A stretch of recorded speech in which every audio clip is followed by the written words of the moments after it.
பொங்கல்லாம் வச்சு முடிச்சுட்டு வீட்டில் சும்மா இருந்தால் எப்படின்னு சொல்லிட்டு ஒரு வியாழக்கிழமை காலையில் கிளம்பிட்டோம். மாமா வந்து எங்களுக்கு பொங்கல் சாம்பார்லாம் வச்சு கொடுத்துட்டு அவர் கிடா வீட்டுக்கு போயிட்டாரு. நாங்கள்லாம் கிளம்பி ஒரு ரிலேட்டிவ் வீட்டுக்கு போகலான்னு போயிருந்தோம்.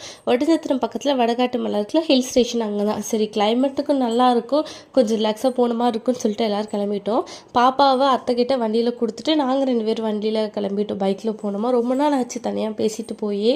ஒரு வழி எல்லாம் ஒரு ஸ்பாட்டை நிப்பாட்டி இங்கே தான் மீன் பிடிச்சோம், அங்கே தான் டீ குடிச்சோன்னு சொல்லிட்டு ஒரே கதை தான். எல்லாம் பேசிட்டு ஒட்டஞ்சத்திரம் வந்தோம். அக்காவுக்கு கொலுசு மாத்திரம்னு நான் அப்படியே பாப்பாவுக்கு வளையலும் சில்வரில் ஒரு செயினும் பார்த்தேன். ஏன்னா பிளாஸ்டிக்கு தங்கம் எதுவுமே செட் ஆகாத மாதிரி எனக்கு தோணுச்சு.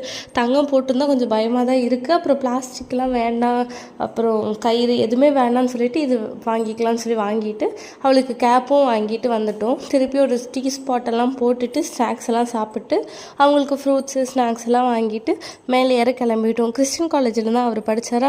திருப்பியும் எல்லாம் சொல்லிகிட்டே இருந்தார், இங்கே தான் டீ குடித்தோம், சைட் அடித்தோம், இங்கே தான் நிற்போம், வெயிட் பண்ணுவோம், கட்டடிப்போம், அப்படி இப்படின்னு சொல்லிட்டு எல்லா மெமரிஸும் அப்படியே ரீகலெக்ட் பண்ணிகிட்டே வந்தோமா.